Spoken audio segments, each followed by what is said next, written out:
जो anti incumbency को pro incumbency में तब्दील कर दे उसे नरेंद्र मोदी कहते हैं।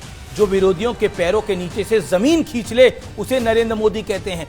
जिन्हें इस कथन पर जरा सी भी शंका हो वो बिहार के नतीजे देख लें, अगर नहीं यकीन आता तो उससे पहले महाराष्ट्र के नतीजे देख लें।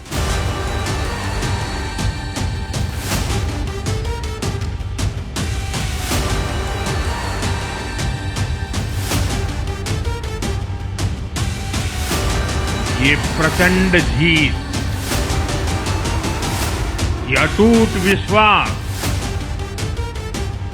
बिहार के लोगों ने बिल्कुल गर्दा उड़ा दिया।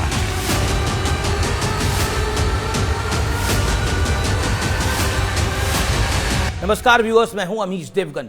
सत्य और तथ्य में बात होगी मोदी फैक्टर की। करीब 25 साल हो रहे हैं, कई बड़े विपक्षी नेता आए और चले गए, लेकिन नरेंद्र मोदी टस से मस नहीं हुए। ना मोदी हिले और ना ही उनकी पॉपुलैरिटी को कोई हिला पाया, कमी आई। बीते 11 साल से मोदी पीएम हैं, लेकिन उनकी ब्रांड वैल्यू को कोई टच नहीं कर पाया। हालांकि ऐसा नहीं है कि नरेंद्र मोदी की बेदाग छवि पर दाग लगाने की कोशिश नहीं हुई। कभी चौकीदार चोर है, कभी किसानों का विरोधी, कभी सूट बूट की सरकार, तो कभी इनटॉलरेंस और लेटेस्ट वोट चोरी के बारे में सबने सुना ही होगा। लेकिन पब्लिक ने इसमें से किसी भी मुद्दे को तवज्जो नहीं दी। देश की जनता ने एक बार नहीं, नरेंद्र मोदी को बार बार चुना। वोटिंग के जरिए बताया कि मोदी के खिलाफ विपक्ष का बिलो द बेल्ट वार उन्हें कतई पसंद नहीं आएगा।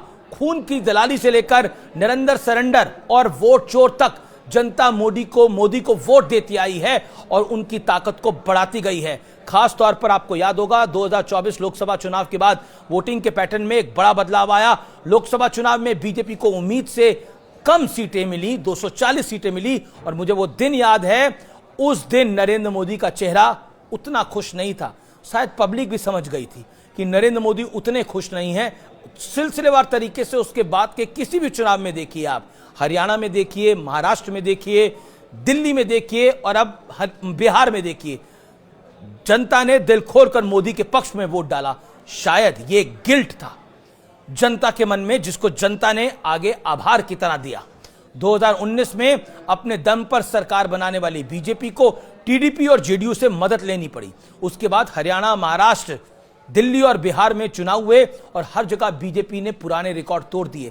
हरियाणा में अपने दम पर तीसरी बार सरकार बनी, जिसकी उम्मीद किसी ने नहीं की थी। महाराष्ट्र में तो महाविकास आघाड़ी के अस्तित्व पर ही खतरा पैदा हो गया और वो टूट गई लगभग। इसके बाद दिल्ली में आम आदमी पार्टी तितर बितर हो गई और अब बिहार में राजद हो या कांग्रेस, उनकी हालत ऐसी हो गई है जिसकी कल्पना खुद बीजेपी ने भी नहीं की होगी। यानी माना जा रहा है कि लोगों ने 2024 लोकसभा चुनाव में नतीजों को लेकर एक गिल्ट की भावना है और कहा जा रहा है कि लोकसभा चुनाव के बाद पब्लिक ने मोदी के पक्ष में बम्पर वोटिंग की और इस भूल की भरपाई की कोशिश की। यह सिलसिला अभी भी जारी है।